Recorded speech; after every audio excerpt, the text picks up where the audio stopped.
Shalom, shalom, shalom, shalom, shalom, bien-aimé. Gloire à Dieu, bien-aimé dans le Seigneur. J'espère que la visibilité est bonne. Comme rendez-vous fixé 11 h heure de Paris, on va parler tous ensemble avec l'appui des textes bibliques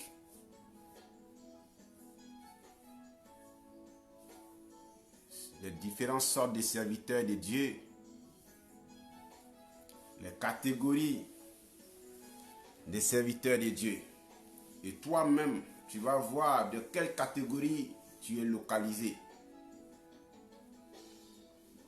Alors, j'arrange la lumière, désolé. Ouais. Bien-aimé, je reste jusqu'à 5, on va commencer, on va partir. Et on va développer. Chacun de vous verra la catégorie de serviteurs de Dieu ou de servants de l'Éternel à laquelle il appartient. Il est bien beau de se retrouver dans les grands lieux de culte, dans les grandes paroisses, dans les grands ministères. Mais à quelle classe tu appartiens? Quel serviteur de Dieu es-tu? Quelle est ta catégorie? Et qu'est-ce que tu attends en retour? Dans tout cela, quel est ce que tu as retenu comme message? Servant de l'Éternel, serviteur de Jésus-Christ, quel a été le message de ton Seigneur? Quand notre Seigneur Jésus-Christ est revenu sur la terre, c'était pour sauver l'humanité de par son sacrifice à la croix. Mais j'ai l'impression aujourd'hui que certains n'ont pas encore capté véritablement le message que le Christ avait véhiculé. Ouais.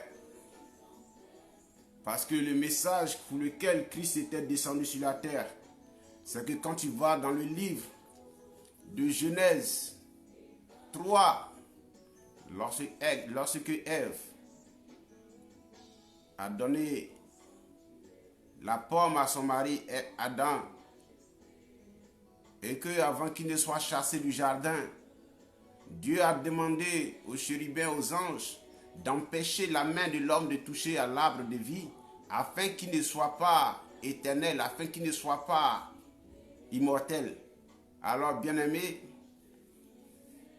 la vie éternelle qui nous avait été refusée dans le jardin d'Éden, c'est cette vie que Jésus-Christ est descendu pour nous offrir. En s'offrant en sacrifice, lui-même nous offrait véritablement cette vie éternelle. Mais combien de serviteurs de Dieu et de Jésus-Christ, combien de servantes du Seigneur qui proclament le nom de Christ aujourd'hui, qui sont véritablement honnêtes avec lui? Il y a combien de serviteurs, de servants de l'Éternel qui suivent le modèle de Jésus-Christ aujourd'hui? Comme les disciples qui ont accepté d'être lapidés, d'être lynchés, d'être crucifiés, d'être tués pour la vérité qu'ils proclamaient. Est-ce que de nos jours, il y a encore ces serviteurs de Dieu encore? Dans nos pavis, dans nos sanctuaires, dans nos synagogues, dans nos grands lieux, est-ce qu'il y a encore ces gens de serviteurs? Parce qu'il y a des catégories de serviteurs et de servants de l'Éternel. Alors, dans 3 minutes, on va rentrer dans le but du sujet et on va commencer à démonter un peu, décortiquer et puis dire qui est serviteur de Dieu. Et il y a combien de catégories? Dans quelle catégorie tu te focalises? Dans quelle catégorie tu te reconnais? Que l'Éternel Dieu assiste ses enfants ce matin. Connectez-vous, partagez quand vous pouvez. Partagez quand vous pouvez parce que c'est un message pour chacun. Il faudrait que chacun entende et sache que ce Dieu-là, c'est un Dieu qui ne blague personne. Et Jésus-Christ s'est donné à la croix pour que toi et moi nous soyons sauvés. Mais de toi à moi, qu'est-ce que tu as retenu de son message? Parce que le message le plus fort que Christ a pu donner, c'est l'amour de son prochain. Aimez-vous les uns les autres. C'est ce que Jésus-Christ a laissé comme message. Et ce même Jésus-Christ a dit d'affectionner aux richesses de là-haut, cherche-les pour que celles de la terre te soient assujetties. Mais est-ce que tu es sûr que toi tu te prépares pour une place au ciel? Parce que pour suivre Jésus-Christ, c'est le royaume que tu prépares. Si tu enchaînes sur la terre, c'est que tu n'es pas du Christ. Alors, j'attends. D'autres personnes nous prendront en cours parce qu'un rendez-vous, c'est un rendez-vous. Je vais commencer à rentrer dans le but du sujet et localiser véritablement les grands serviteurs de Dieu. Vous qui êtes connectés, que la faveur de l'Éternel soit tournée vers vous. Que Jésus-Christ vous fortifie et véritablement vous accorde tout ce que votre cœur désire. Que la plénitude de son Esprit Saint repose abondamment sur vous. Et que de là où vous vous trouvez, et que vous ne manquez de rien sur la terre des vivants. Car Christ est amour. C'est par amour qu'il s'est donné à la croix. Alors ce matin, bien-aimés, le thème du jour est les différentes catégories de serviteurs de Dieu.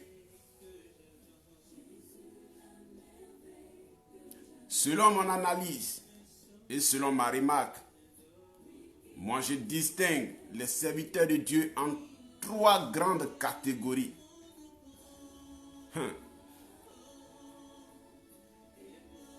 Amen. Hein? 3 grandes catégories de serviteurs de Dieu.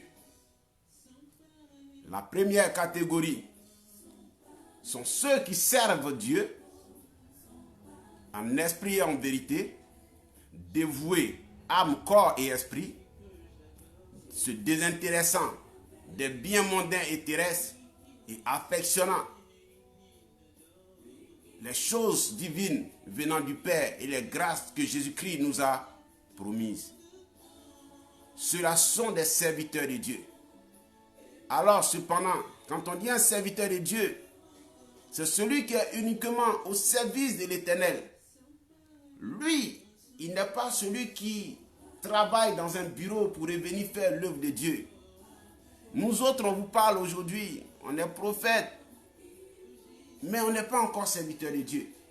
Nous sommes des adorateurs de Dieu qui, par grâce, ont obtenu un certain don du Saint-Esprit pour pouvoir conduire un certain nombre de personnes aimant Christ et qui ont voulu le suivre. Alors, nous sommes des adorateurs onctionnés. Mais ceux qui sont appelés serviteurs, dès lors, c'est des consacrés, c'est des personnes qui n'ont plus rien d'autre à faire que la chose de Dieu. Quand je prends l'exemple de certains prêtres qui n'ont rien d'autre à faire que cela, des personnes, des nonnes qui n'ont que ça à faire, des pasteurs qui vivent que de l'évangile, ceux-là sont appelés des serviteurs de Dieu. Mais nous qui œuvrons encore auprès des humains pour avoir le salaire, c'est vrai, plus tard on peut être appelé serviteur de Dieu. Mais pour le moment, nous sommes des adorateurs onctionnés. Donc la première catégorie, c'est ceux qui sont dévoués à l'Éternel, au Seigneur Jésus-Christ, qui se désintéressent aux choses de la terre, qui sont serviteurs de Dieu, qui font l'œuvre de Dieu, qui cherchent à gagner des âmes. Ces personnes, le royaume des cieux leur est réservé. Voici la première catégorie. Cependant, nous avons la seconde catégorie qui est tout de suite remarquable. Ceux-là, on les appelle ceux qui se servent de Dieu. La seconde catégorie, c'est ceux qui se servent de Dieu. Pour reconnaître celui qui se sert de Dieu, tu n'as pas besoin de rentrer en esprit. Tu n'as pas besoin de fouiller un bouquin. Tu n'as pas besoin d'aller sur un réseau social. Mais de par son comportement, de par sa prédication, de par ce qu'il te dit, toi qui es son serviteur, toi qui es son disciple, toi qui es avec lui, tu sais que tout ce que désire ce type, c'est pour sa gloire et non pour la gloire de Jésus-Christ. Quand il prend la prédication, quand il veut te prêcher, bien-aimé, il te fait savoir que le bonheur, la grâce, la bénédiction que tu recherches se retrouve qu'avec lui seul.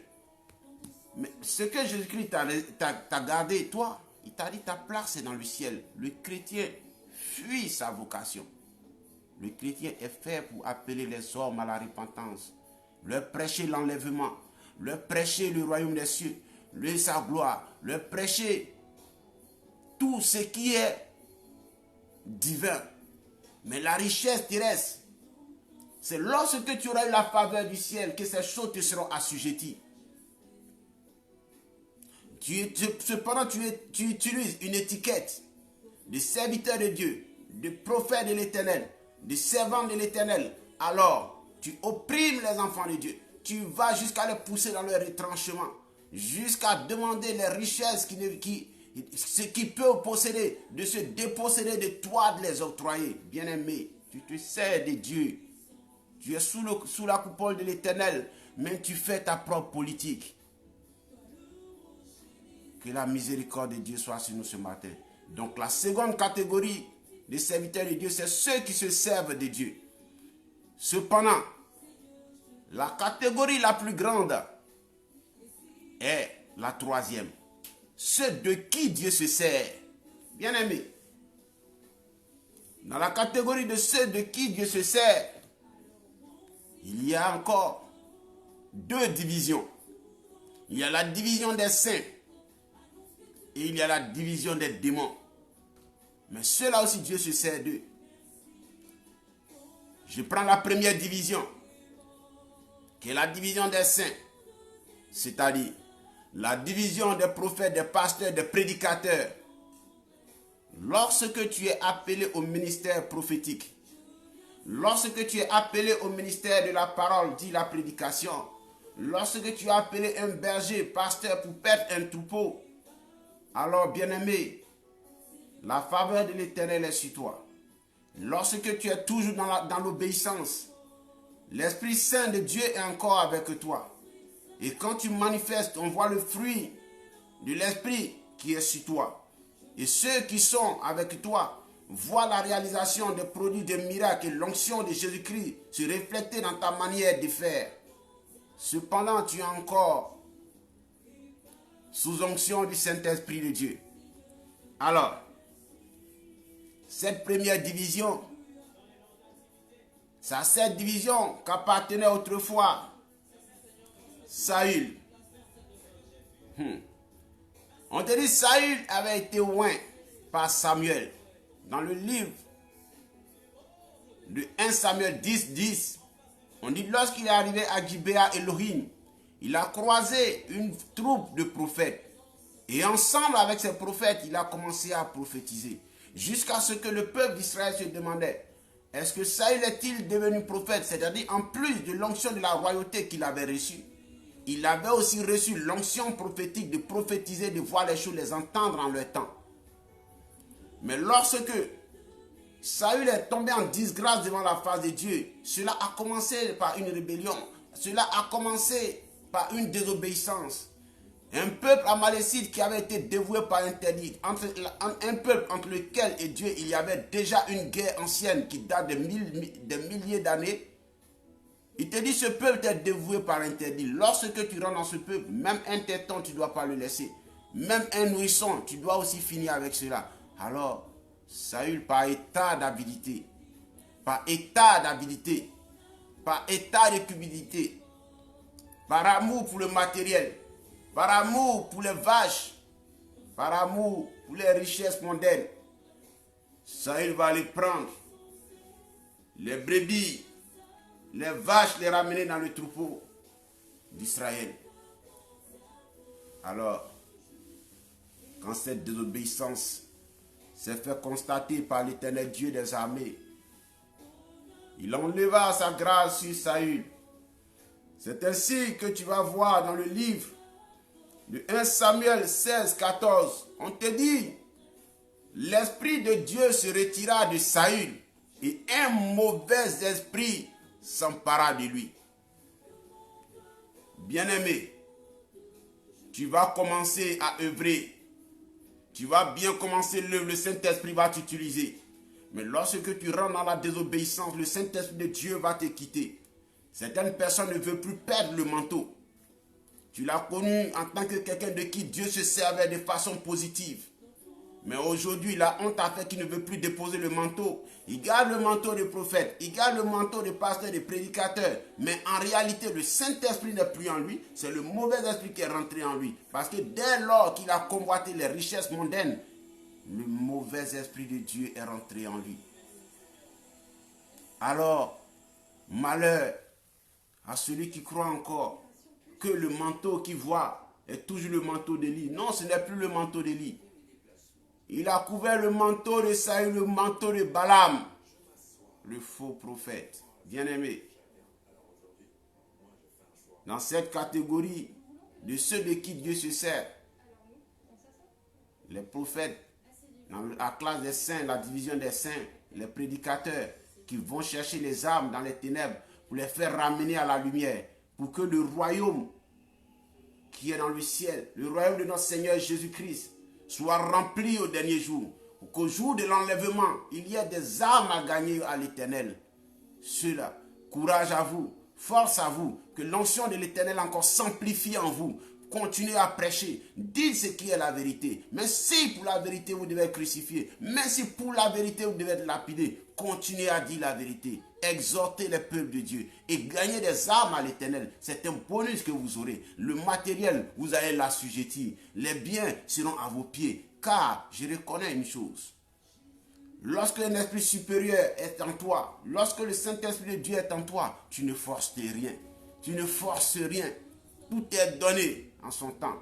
Alors, bien-aimé, dans cette troisième catégorie des serviteurs de Dieu, c'est-à-dire ceux de qui Dieu se sert, il y a maintenant la seconde classe, la seconde division, qui est la division des démons, la division de Satan, la division des malins. Ceux-là, Dieu les utilise aussi par moments. Quand tu prends le livre de 1 Jean, verset 6, on dit un jour les fils de Dieu venaient devant Dieu et Satan était parmi. Et Dieu lui demande, d'où viens-tu? Il dit qu'il vient de parcourir la terre, de s'y promener. Alors Dieu fait le témoignage de la première classe des serviteurs dont je parle. C'est-à-dire les premiers serviteurs, c'est ceux qui servent Dieu en esprit et en vérité. Il fait le témoignage d'une personne qui était la personne de Job. Dieu, quand tu fais l'œuvre de Dieu, tu le sais de façon désintéressée, c'est Dieu même qui rend témoignage de ta personne. C'est Dieu qui témoigne de toi devant les tribulations, c'est Dieu qui témoigne de toi. Il dit, as-tu remarqué mon serviteur Job? Cependant, Job était encore sur la terre. Il ne savait même pas qu'il y avait un délit qui se préparait. Mais Dieu se sert du malin pour éprouver ses serviteurs. Ce n'est pas pour les châtier, ce n'est pas un châtiment, ce n'est pas une correction, ce n'est pas une rétribution, mais c'était une épreuve de Job. Parce que dans l'histoire de Job, quand tu regardais, ceux qui étaient autour de Job ne méritaient pas la bénédiction que Job devait avoir. Femmes et enfants, ils étaient dans les choses mondaines. Or, Job, par sa fidélité, méritait encore une autre dimension de prospérité élevée. Mais sauf qu'autour de lui, il y a certaines personnes qui ne méritaient pas cette bénédiction. Alors, il fallait l'éprouver. Mais comme Dieu, il est miséricordieux, plein de bonté, il va utiliser maintenant l'âme secrète, qui est l'âme du châtiment, qui était le Satan. Il dit alors, va, comme tu dis, tu peux le tenter jusqu'à ce qu'il se détourne de moi, je t'observe. Bien-aimé serviteur de Dieu, il peut t'arriver des choses à un moment donné de ton apostolat. Dans ta servitude, dans ta marche avec Jésus-Christ, les choses ne seront pas toujours faciles pour toi. À un moment donné, quand tu as droit à une élévation, Dieu va faire descendre l'être impur pour pouvoir te persécuter, pour pouvoir tester ta foi, pour savoir si vraiment tu es endurant. Pour comprendre si véritablement, dans le malheur, le Dieu, tu vas l'accepter. Mais Job, en aucun moment, il a péché.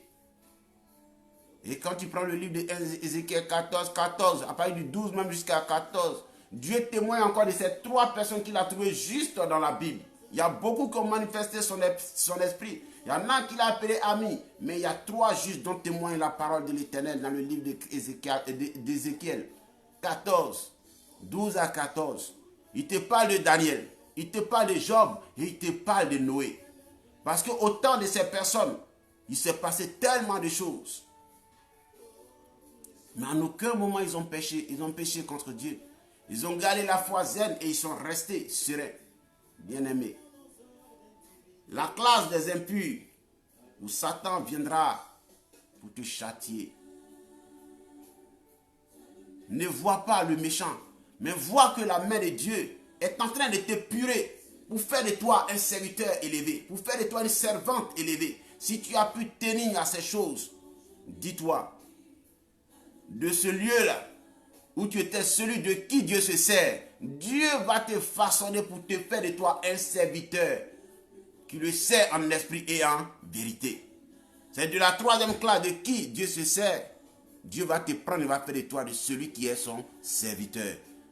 Lorsque tu as tenu, c'est là qu'il t'envoie dans la 1re classe des serviteurs, de ceux-là qui sont pour sa cause uniquement, ceux à qui le royaume des cieux est réservé. Tiens bon au moment des tribulations. Tiens bon au moment de la persécution. Tu n'as que Jésus-Christ. Il n'y a que Christ qui peut te sauver. Et il n'y a que Christ qui a pris tes péchés à la croix. Mais tant que tu es derrière ce Christ, tu regarderas la robe de ce Jésus-Christ. Bien-aimé, tu resteras toujours victorieux. Ne cherche ni à voir à côté ni à droite. Les critiques, les oui-dis, ce n'est pas ton affaire. Continue ton chemin. Fonce tête baissée. Regarde la robe de Christ.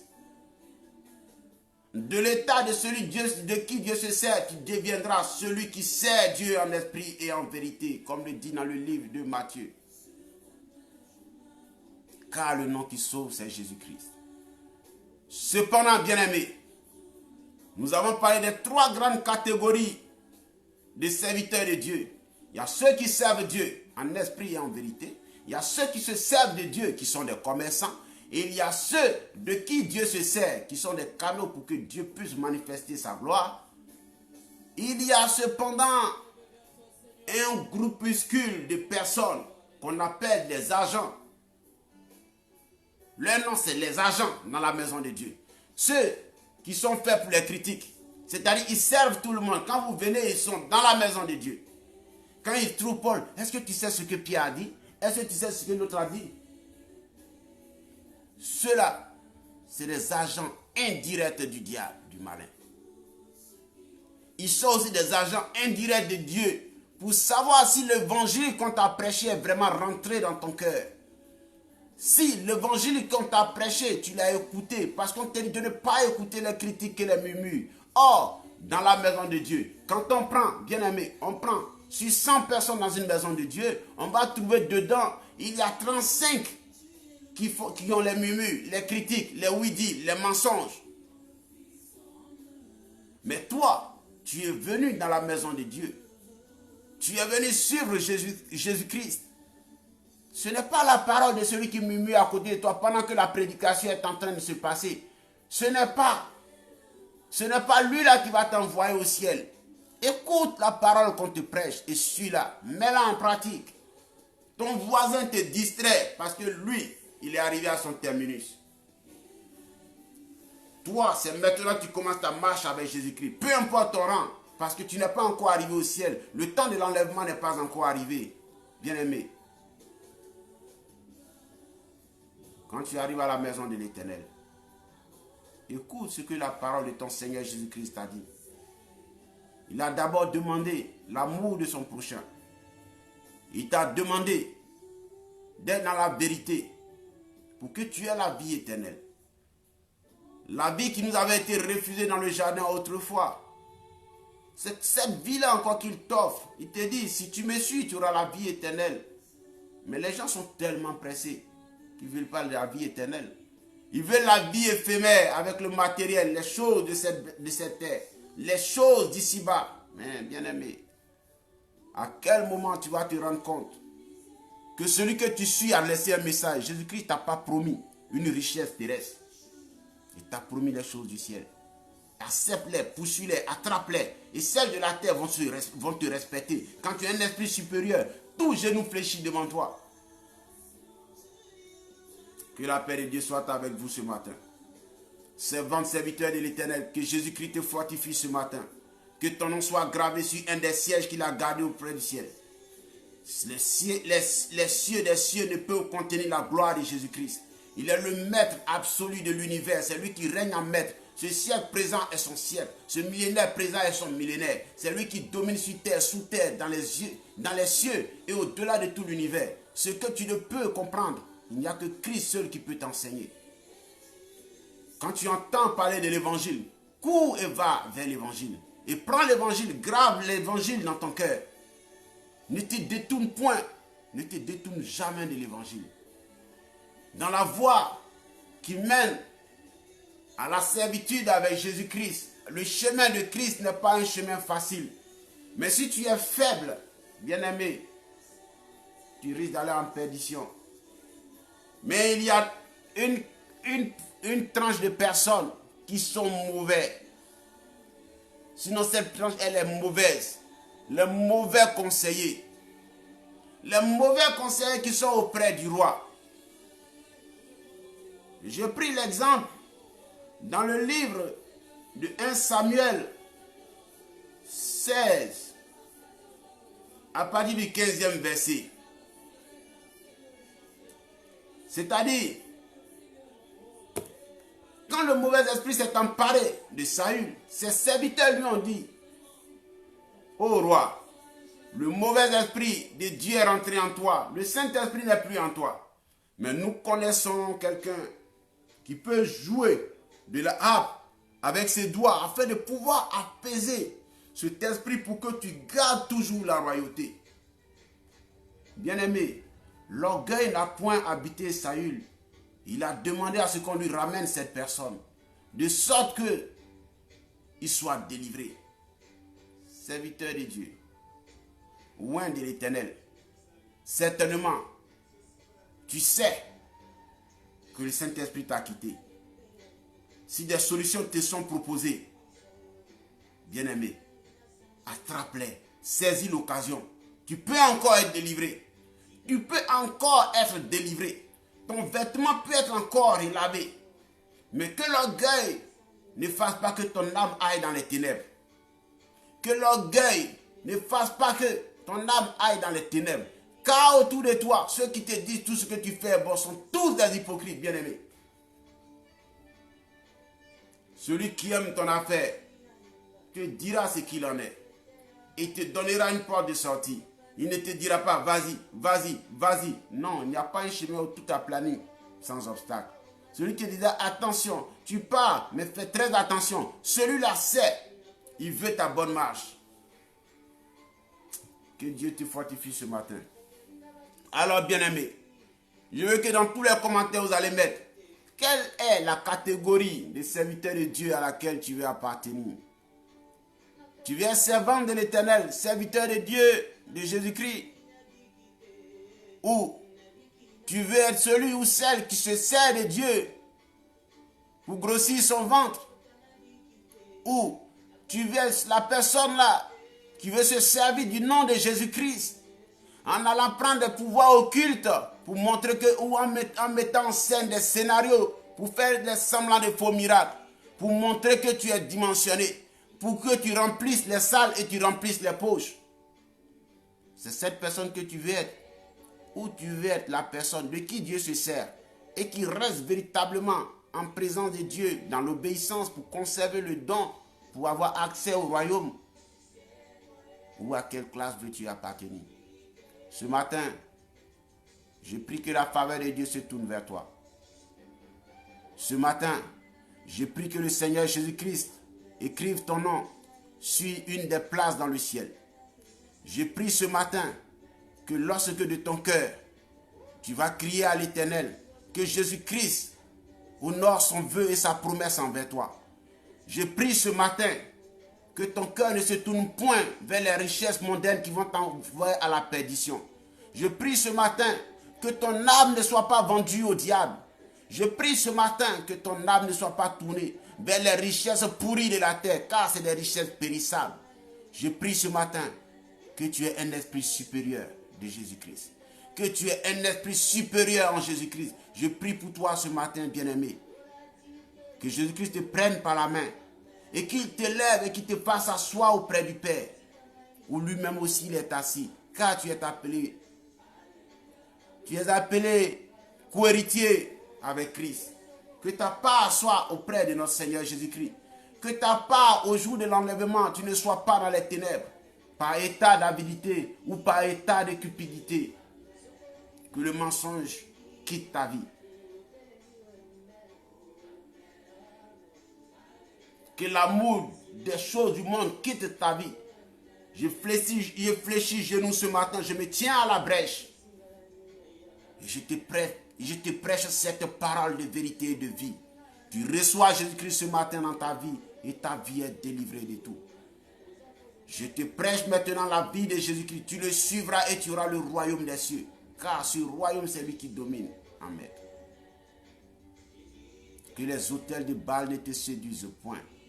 Quelles que soient les épreuves, tiens bon. Dieu éprouve celui qu'il veut élever. L'épreuve est une formation qui précède l'élévation. Retiens-le bien. L'épreuve est une formation qui précède une élévation. Tu es éprouvé parce que ton élévation est à ta porte. Et la clé de cette porte est entre tes mains. Elle s'appelle Jésus-Christ, cette clé.